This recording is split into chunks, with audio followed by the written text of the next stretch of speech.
Shaxsan o'zim obzor qilgan pikaplar orasida eng katta dvigatelga ega bo'lgani, Ford oilasiga mansub bo'lgan 502 litrli yoki 607 litrli объем motorga ega bo'lgan bahaybat dvigatellarni ko'pchiligimiz eshitgan bo'lsa kerak.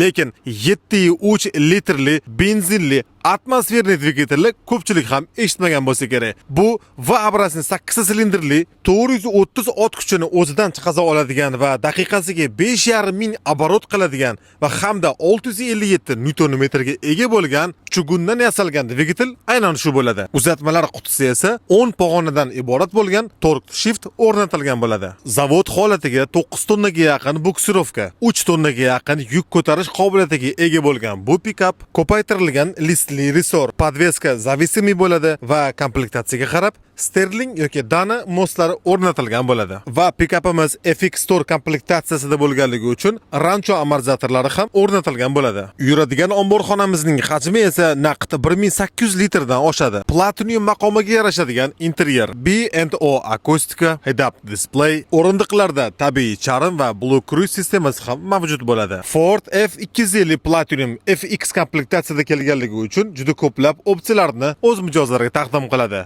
Biz ba'zisini etdik, ba'zisi esa video ostida bo'ladi. Narxi esa bor yo'g'i 109.900 AQSh dollari bo'ladi. Bojxona to'lovisiz.